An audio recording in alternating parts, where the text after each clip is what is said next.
Le Mali est en guerre. D'aucuns n'ont pas compris. Les activités des partis politiques ont été suspendues. D'aucuns veulent des explications. Le Premier ministre Choguel Maïga décide de monter au chrono et de mettre des points sur les i. Allez-y en Russie, en Ukraine. Zelensky dit que le pays est en guerre, qu'il n'y aura pas d'élection, que les gens oublient les élections. On ne va pas cesser de le répéter. Le Mali est en guerre. Les politiciens feront la politique un jour, mais pour le moment, l'heure n'est pas, n'est-ce pas, aux échéances, n'est-ce pas, électorales. L'heure est à la sécurisation totale du pays. On écoute le Premier ministre Choguel Kokala Maïga. Actualité oblige. Vous savez, chaque fois que le gouvernement s'occupe des questions économiques, forcément il y a des questions politiques qui viennent s'interposer. Hier, tous les Maliens ont suivi la brillante conférence de presse donnée par le ministre d'État, ministre de l'administration territoriale, sur la suspension des activités des partis politiques et des activités à caractère politique des associations. Il y a une sorte de grand bruit autour de ça. Depuis hier, tous les réseaux sont inondés. Il y a des Maliens qui comprennent, d'autres ne comprennent pas, mais tous les Maliens ont besoin d'explications. Ça pour renforcer ceux qui croient déjà dans leurs convictions et pour convaincre ceux qui ne comprennent pas la portée de certaines décisions. Parce que vous savez, au Mali, on est habitué à dire la démocratie, en pensant que sous le couvert de la démocratie, tout est possible. Or, souvent, c'est la démocratie qui est utilisée pour tuer la démocratie. Et c'est pour cela que le gouvernement redouble forcément de vigilance. Vous savez, avec l'arrivée du gouvernement de la rectification, depuis que le président a été investi le 7 juin 2021, au Mali, en réalité, qu'on le veuille ou non, dans le débat politique, c'est dégager deux grandes tendances. Comme c'est normal d'ailleurs. Vous avez ceux qui estiment que la priorité pour le Mali, c'est le recouvrement de sa souveraineté. Il fallait donc renforcer la sécurité, renforcer les réformes et que le recouvrement de la souveraineté devienne un processus irréversible. Ça, c'est d'un côté. De l'autre côté, vous avez une partie des acteurs qui demandaient à corps et à cri de faire tout de suite des élections. Ils étaient appuyés par la communauté internationale et naturellement par la CEDEAO aussi. La suite, vous la connaissez. Le premier groupe a conçu une stratégie en 3 étapes avant d'aller aux élections. La première stratégie consiste à concevoir la démarche qu'il faut pour recouvrer la souveraineté de notre pays. Depuis ce moment, il y avait des divergences. Elles ont persisté. Donc c'est important que les Maliens comprennent cela. Ensuite, nous avons passé à la mise en œuvre de la politique de recouvrement de notre souveraineté. J'ai l'habitude d'expliquer aux autres qu'au Mali, il y avait un moment où des parties de notre territoire étaient interdites à notre armée. Où notre armée ne pouvait même pas payer des lunettes, de simples lunettes à vision nocturne. Donc il fallait forcément mettre en œuvre une stratégie pour recouvrer cette souveraineté.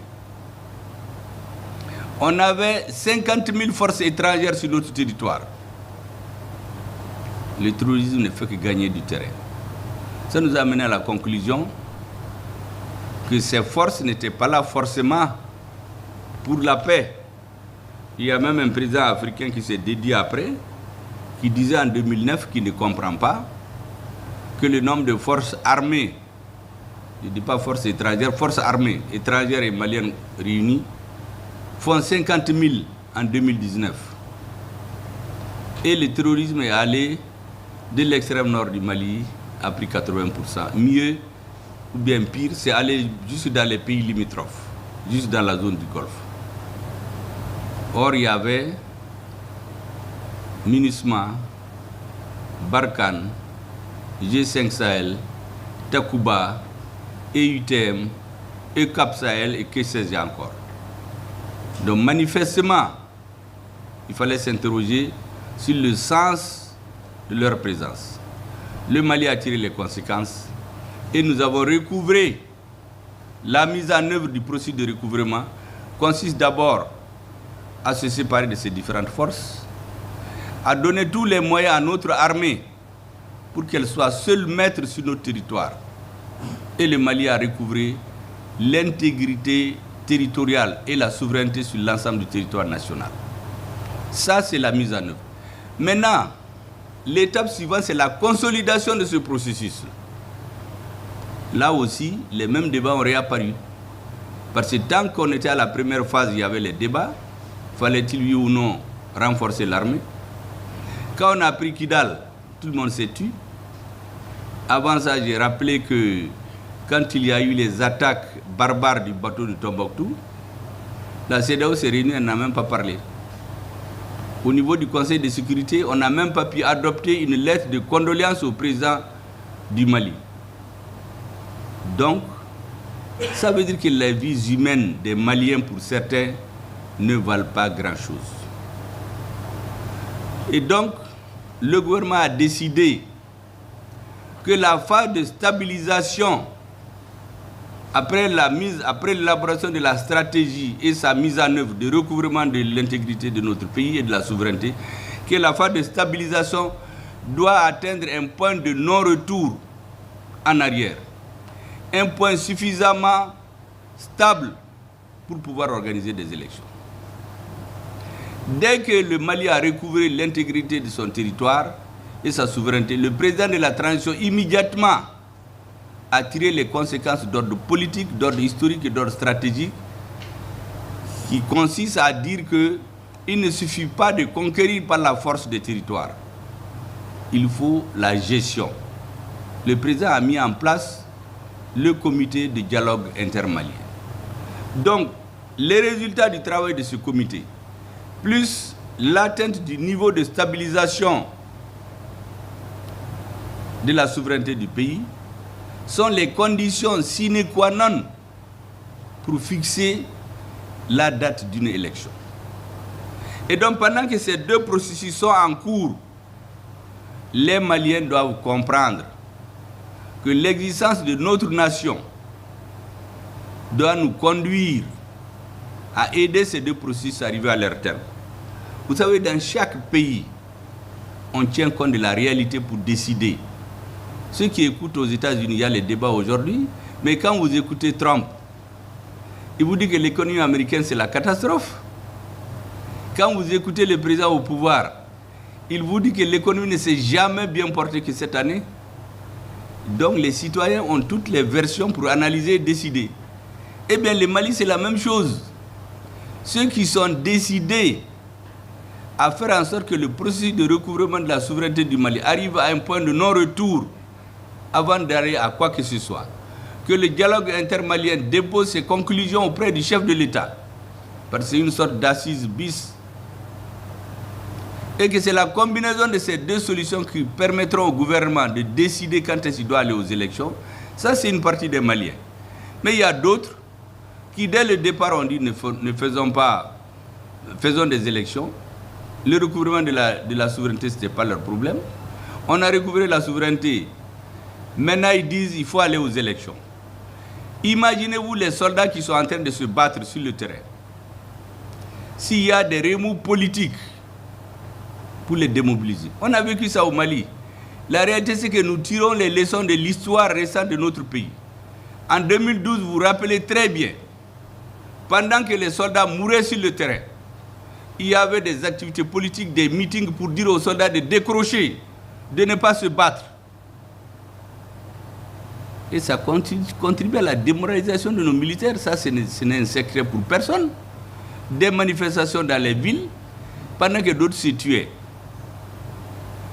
Deuxièmement, Aujourd'hui, nous savons qu'il y a une stratégie d'encerclement des pays de l'AES. Tout ce qui se fait contre nous, on le sait, on analyse. Vous voyez l'élongation des attaques.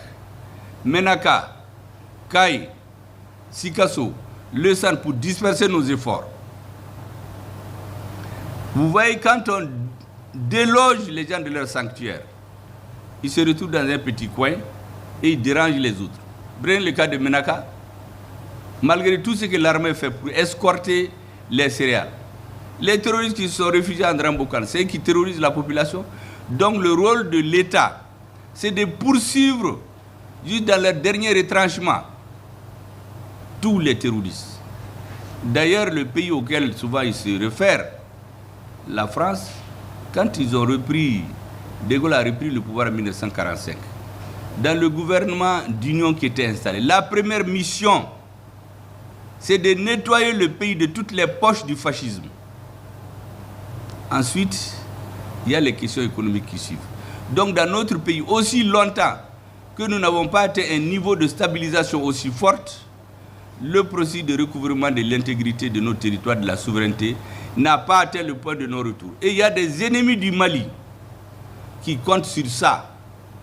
Et ils comptent effectivement sur la situation politique intérieure du Mali pour aller nous amener dans une sorte d'angélisme démocratique. Au nom de la démocratie, on peut s'organiser, demander aux soldats de décrocher, demander de faire des élections pour amener un président faible sur lequel il va avoir les pressions. Or, l'équipe actuelle qui est là travaille dans l'intérêt de la majorité des Maliens. Donc, l'appel que je voulais lancer à toutes les forces qui soutiennent la transition, c'est de comprendre que cette démarche, elle est d'ordre public. C'est pour la sécurité de notre pays. C'est pour que les acquis atteints ne peuvent plus, on soit à un point de non-retour. Ce n'est pas pour autre chose. C'est important qu'ils comprennent. Pour les autres Maliens qui ne sont pas dans cette logique, il faudrait leur expliquer pour que ceux qui ne comprennent pas les enjeux les comprennent. Les enjeux aujourd'hui, c'est d'atteindre le point de non-retour dans le processus de stabilisation de notre pays, de permettre au comité de dialogue intermalien de travailler tranquillement et de poser son rapport. Vous imaginez la première fois où les Français nous ont laissés en plein vol, en juin 2021. L'argument c'était quoi? C'est de dire qu'eux ils s'en vont parce que l'État malien a décidé de négocier avec les terroristes. Parce que c'était le moment où il y a des villageois qui faisaient des négociations séparées pour avoir la paix. C'était ça l'argument. Parce que beaucoup oublient cette partie de l'histoire. On dit qu'on a renvoyé les Français. C'est eux qui ont dit qu'ils partent. Comment vous pouvez comprendre qu'aujourd'hui, au moment où il y a le dialogue intermalien, des Maliens nous disent allez-y négocier avec les terroristes qui ont assumé l'assassinat des populations de Gao dans le bateau Tombouctou. Tout ça, c'est au nom du débat politique. Mais ça, c'est de l'angélisme, c'est pour nous tromper.